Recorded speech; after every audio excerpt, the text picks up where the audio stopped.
बोलिए सच्चिदानंद भगवान की।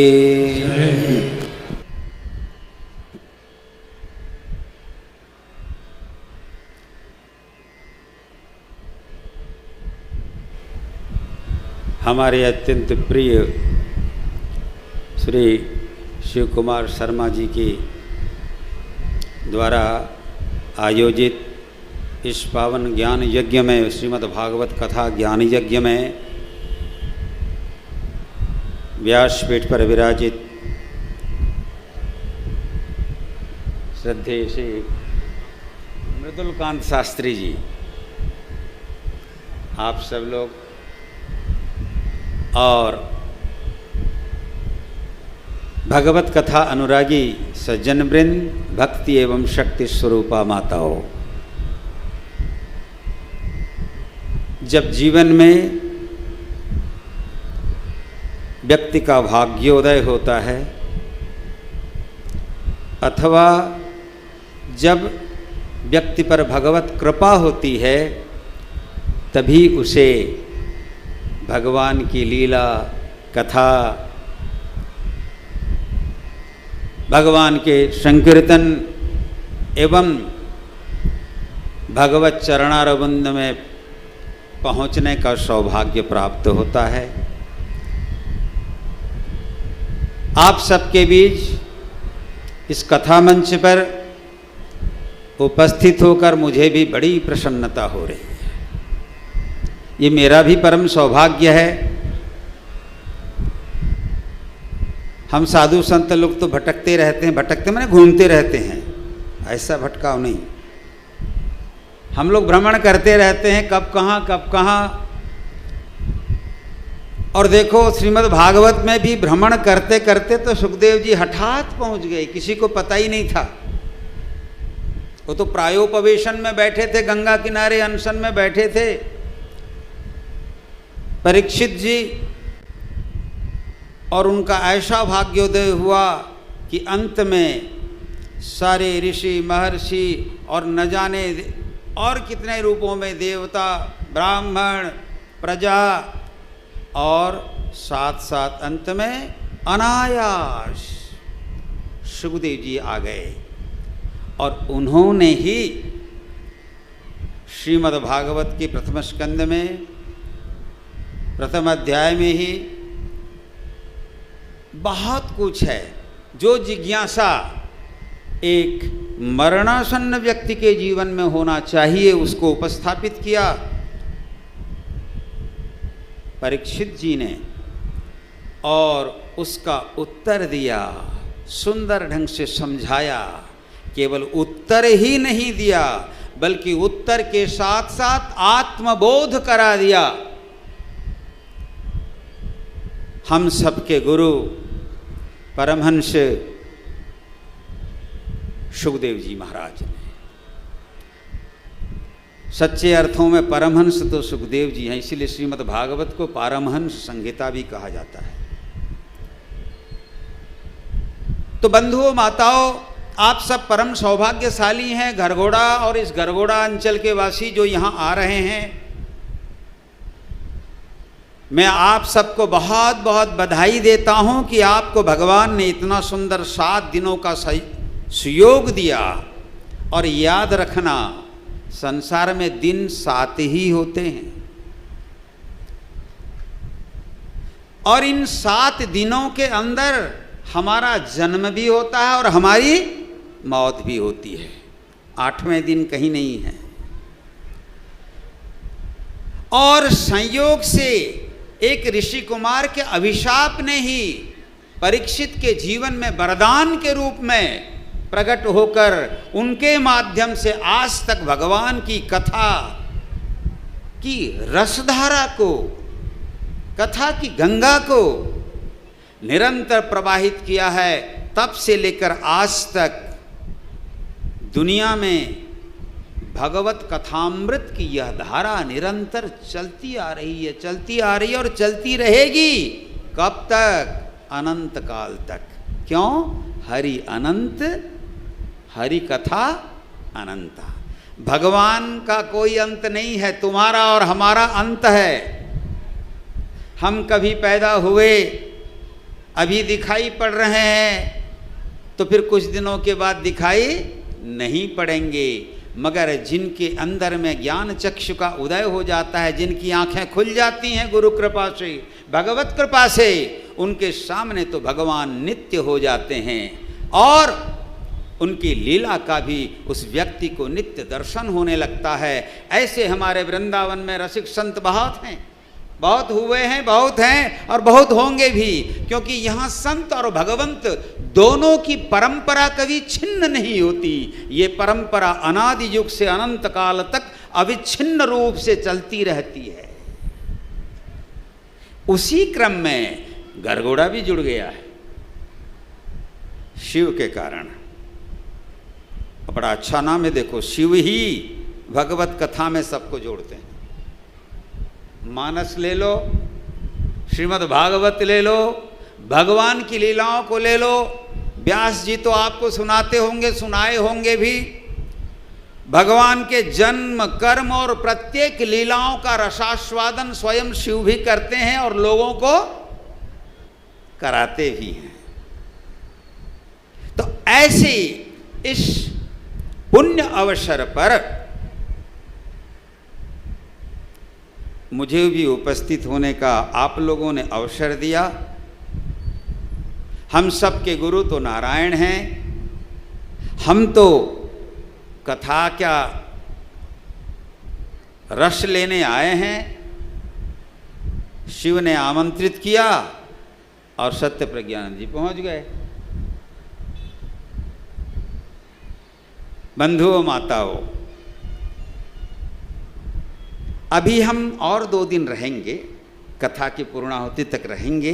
हम आज आपको इतना ही सूचना दे दें, सवै पुंसाम परो धर्मो यतो भक्ति रदोक्षजे। मनुष्य का वही परम धर्म है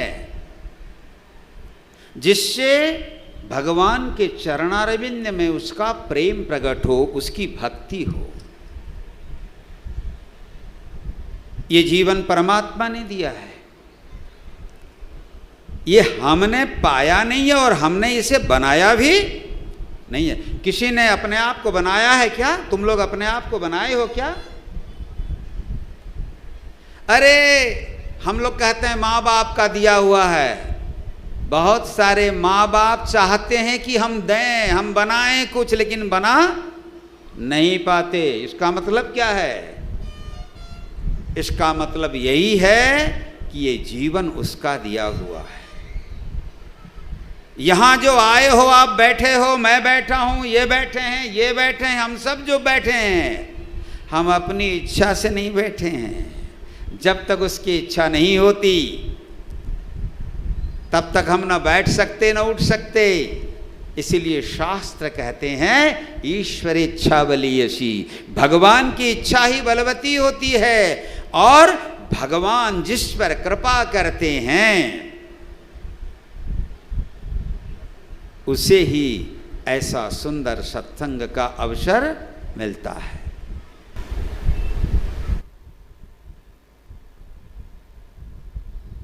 तो ये सुखदेव जी महाराज ने परीक्षित से कहा कि परीक्षित, आज तुम आमरण अनशन में बैठे हो,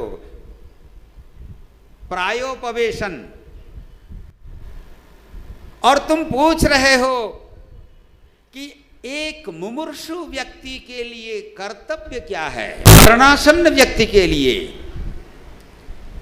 तो बस यही कर्तव्य है कि भगवान का ही निरंतर गुणगान करो, गुण श्रवण करो, गुण कीर्तन करो और करते करते स्वयं भी भगवान के हो जाओ।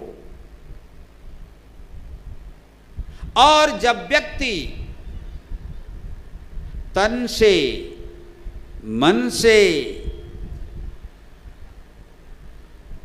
भगवान का श्रवण, मनन, कीर्तन इत्यादि करता है, नवधा भक्ति के बारे में सुने होंगे आप, तो करते करते भगवान के सभी स्वरूपों को जान जाता है और जानते जानते फिर वही हो जाता है।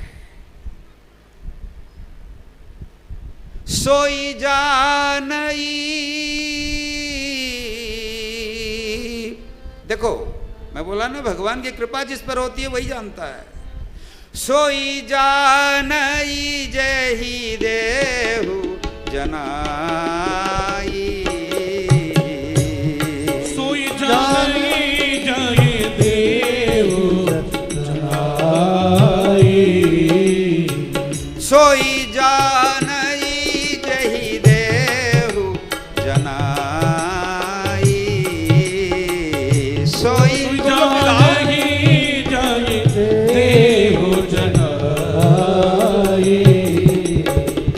जानत तुम ही होई जाई, जानत तुम ही होई जाई,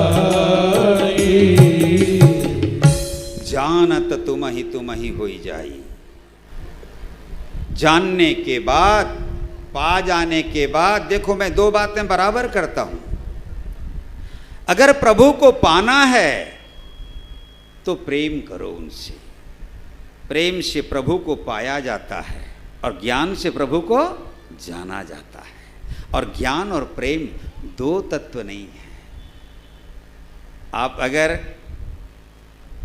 वेदांत का अध्ययन करेंगे, भक्ति सूत्रों का अध्ययन करेंगे तो पाएंगे जो ज्ञान है वही प्रेम है, जो प्रेम है वही ज्ञान है।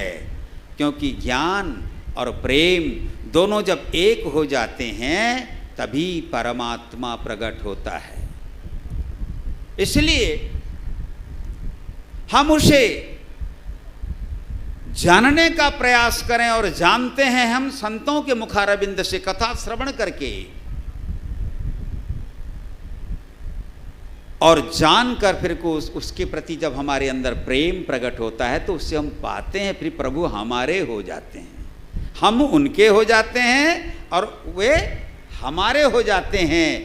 और जब भक्त और भगवान परस्पर के बन जाते हैं तो वहीं पूर्णता प्रकट होती है। जो पूर्णमदः पूर्णमिदं की भावना है वहीं वो चरितार्थ होती है। इसलिए बंधुओं, माताओं, श्रीमद् भागवत में सुखदेव महाराज जी कहते हैं कि हम परिश्रम करते हैं, सुनते हैं, गुनते हैं, सब कुछ करते हैं, परंतु अगर हमारा वह सब प्रयास नोत्पादयेद यतिरतिम श्रम एव हि केवलम, जब भगवान का हम गुणगान करते हैं और उनके प्रति प्रेम प्रकट नहीं होता, भगवान को हम जान जाते हैं, ठीक है, जानने के साथ साथ प्रेम नहीं, कहीं कुछ अहंकार या कुछ विद्या का और कुछ प्रकट हो जाता है तो समझ लेना वो सब निरर्थक है। सार्थक तो जीवन तब होता है जब उन्हें जानकर हम उन्हें पाएं और उनके साथ हम एकाकार हो जाएं, अभिन्न हो जाएं। भक्ति दर्शन में इसे प्रेमाद्वैत कहा जाता है, प्रेम का अद्वैत। फिर प्रेमी और प्रियतम दो नहीं रहते। प्रेम गली अति सांकरी तामे दो न समाए। ये प्रेम की पराकाष्ठा है और प्रेम की अद्वैत अवस्था है। ऐसे ही ज्ञान में जानने के बाद वहां भी जो तुम हो वही मैं हूं। क्योंकि अंशी से देखो, समुद्र सिंधु से बिंदु अलग लगता जरूर है, मगर बिंदु और सिंधु में तात्विक भेद कुछ भी नहीं है। ईश्वर का अंश जीव को मानते हैं, अंश है तो अंशी से अंश अलग नहीं होता। अरे तुम्हारा शरीर हम अंगी कहें और ये एक अंग है, हाथ क्या है? एक अंग है आपका ना, शरीर अंगी है और हाथ अंग है। शरीर से हाथ अलग है क्या आपका? बोलो, नहीं है। जंगल में दावानल भड़कता है, चूल्हे में भी आज आप लोग आग लगा, लेकिन अब तो चूल्हे में लकड़ी जलती नहीं है, अब तो गैस में कहां। स्फुलिंग, छोटा सा स्फुलिंग, अग्नि का छोटा सा कण वो स्फुलिंग कहलाता है। स्फुलिंग में और दावानल में कोई अंतर नहीं है। अंतर यह है कि दावानल व्यापक होता है और स्फुलिंग छोटा होता है। लेकिन तात्विक रूप से देखो, स्फुलिंग भी दावानल को भड़का सकता है, दावानल पैदा कर सकता है स्फुलिंग भी। ऐसे ही आत्मा और परमात्मा में कोई तात्विक भेद नहीं है, अंतर यही है, हम में तुम में बस भेद यही, हम नर हैं तुम नारायण हो। समझ गए ना? हम में तुम में बस भेद यही, हम नर हैं तुम नारायण हो। हम हैं संसार के हाथों में, संसार तुम्हारे हाथों में। बस इतना ही अंतर है कि हम माया के अधीन हो जाते हैं, वो मायाधीश है, माया उसके अधीन है। इसीलिए भगवान गीता में कहते हैं, मामे वये प्रपद्यन्ते मायाम एताम तरन्ति ते। जो मेरी शरण में आ जाता है, माया उसका कुछ नहीं बिगाड़ सकती। बंधुओं माताओं, मैं तो यहाँ कथा कहने नहीं आया हूँ, अभी भी मेरा आशीर्वचन के लिए है। और कथा के इस क्रम में समय का हमें ध्यान रखना है। मैं आज इतना ही संकेत दूंगा कि भगवान से चाहे जिस किसी भी तरह से हो, अपने भाव को जोड़ो। रोज उठते ही भगवान को 10 गाली दो, कोई फर्क नहीं पड़ेगा, है ना? उनकी निंदा करो, उनकी प्रशंसा करो, उनसे प्रेम करो, उनसे घृणा करो। श्रीमद् भागवत में व्यास जी ने सुनाया होगा, नहीं तो सुनाएंगे, गोप्यः कामात्। तुम्हारे अंदर काम की भावना पैदा हो गई तो काम को काम से मत जोड़ो, काम को श्याम से जोड़ दो, काम को राम से जोड़ दो। देखो जीवन निर्मल हो जाएगा। और जैसे ही जीवन निर्मल होगा, निर्मल मन जन सो मोहि पावा, मोहि कपट छल छिद्र न भावा। जैसे ही आपका हृदय निर्मल होगा, इसी हृदय से प्रभु प्रकट हो जाएंगे। लेकिन ध्यान रखना, गिरिराज प्रसंग में ग्वालों ने भगवान को तो देखा, अभी आप सुन रहे थे ना, 7 दिन 7 रात इंद्र बारिश करता रहा। और भगवान श्री कृष्ण ने गोवर्धन को उठा लिया। लोगों के अंदर में डर जम गया था, तो उन्होंने भी अपना अपना डंडा टिका दिया था, सुने होंगे। सारी लीला, गोवर्धन की लीला सारी समाप्त हुई। लेकिन उसके बाद गोपों के अंदर श्रद्धा बढ़नी चाहिए। क्या बढ़नी चाहिए? भगवान का ऐश्वर्य देखो, भगवान का माधुर्य देखो। दोनों ही तरह से देखकर अगर अनुभव होता है तो होना क्या चाहिए? भगवान के प्रति श्रद्धा और समर्पण। लेकिन कभी कभी ये मन जो है ना, बड़ी समस्याएं खड़ी करता है। गोपों ने देखा भगवान श्री कृष्ण के चमत्कार को, और कुछ गोपों के मन में ऐसा आ गया कि अरे ये तो जादूगर भी कर सकता है। और उन्होंने एक प्रश्न कर लिया था नंद बाबा से कि बाबा 7 साल का बता रहे थे ना, 7 साल 7 दिन भगवान उठाए रहे बिना कुछ खाए पिए, तो अंत में उनको 8 प्रहर में से 8 सत्ते 56 भोग की परंपरा चालू हुई। तब से 56 भोग फिर भगवान को लगाया गया। और भगवान ने गिरिराज के रूप में उसका बढ़िया सुंदर भोजन भी किया है, सुनाएंगे आपको। लेकिन गोपों ने उसके बाद उनके ऐश्वर्य को देखकर समझा नहीं उन्होंने, बल्कि प्रश्न कर दिया, क्व सप्ताहायनो बालः, क्व सप्ताहायनो बालः, क्व महाद्रिविधारणम्, ततो नो जायते शंका ब्रजनाथ तवात्मजे। हम समझ नहीं पा रहे हैं कि हे ब्रजनाथ, तुम्हारा ये लड़का क्या है। इसके ऐश्वर्य को देखते हैं तो अजीब लग रहा है, और इसके माधुर्य को देखते हैं तो अजीब अनुभव करते हैं, और यही विचित्रता हमें श्रद्धा के स्थान पर संदेह में ले जा रही है। और उसका बहुत सुंदर विमोचन हुआ। मैं इतना कहना चाहूँगा माताओं, भगवान श्री कृष्ण की लीलाओं को देखकर अगर आप उसमें अपनी बुद्धि लगाएंगे तब तो उलझ जाएंगे, और बुद्धि के भगवान को समर्पित करके केवल भाव लगाएंगे तो वे भाव के भूखे भगवान आपके साथ वही करने लग जाएंगे जैसे उन्होंने गोपियों के साथ किया। गोपियाँ उस अज को, उस अनादि को, उस अनंत को, उस ज्ञान स्वरूप को, उस प्रेम स्वरूप को जो सर्वज्ञ है, उसके साथ व्यवहार कैसा करती थी। बोलती थी, कान्हा तू अगर नाचेगा तो हम तुमको छछिया भरी छाछ पे नाच नचा वहीं। वो प्रेम के भूखे भगवान जब संदेह के स्थान पर श्रद्धा के साथ जुड़ जाते हैं तुम्हारे साथ, तो वे तो आनंद लेते हैं लेकिन तुम्हें भी अखंड आनंद दे देते हैं। और जब व्यक्ति अखंड आनंद में ओतप्रोत हो जाता है तो फिर उसे कुछ नहीं चाहिए। उस आनंद की प्राप्ति के बाद वह तृप्त हो जाता है। तृप्तो भवति, सिद्धो भवति और अमृतो भवति, नारद भक्ति सूत्र में नारद कहते हैं।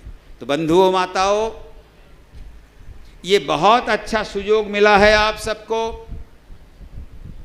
इतना सुंदर वातावरण, और इस वातावरण में इतनी सुंदर रसमयी कथा का श्रवण कर रहे हैं, रसपान कर रहे हैं। आप कोशिश करें कि आपके अंदर भगवान को लेकर, भगवान की कथा को लेकर, भगवान की लीला को लेकर, भगवान के तत्व को लेकर, भगवान के रहस्य को लेकर आपके जीवन में संदेह पैदा न हो। चैतन्य महाप्रभु कहा करते थे, विश्वासे मिलई कृष्ण तर्के बहुदूर। तर्क नहीं, विश्वास चाहिए। और जहाँ विश्वास हो और जहाँ श्रद्धा हो, श्रद्धा विश्वास रूपिणो, शिव विश्वास स्वरूप हैं और पार्वती जी श्रद्धा स्वरूप हैं। ये दोनों ही हमारे और आप सब के अंदर विराजित हैं। श्रद्धा स्वरूपा भगवती और विश्वास स्वरूप शिव हमारे अंदर प्रकट हो तो अंदर से हमारा प्रभु प्रेम प्रकट होगा। और जैसे ही प्रेम प्रकट हो जाएगा, हम उस प्रेमास्पद के अपने हो जाएंगे, और तब फिर हमारा जीवन भी धन्य हो जाएगा और हम भी जीवन मुक्त बन जाएंगे। तो मेरी सबके प्रति बहुत बहुत शुभकामनाएं। हरि ओम तत्सत, हरि ओम तत्सत, हरि ओम तत्सत।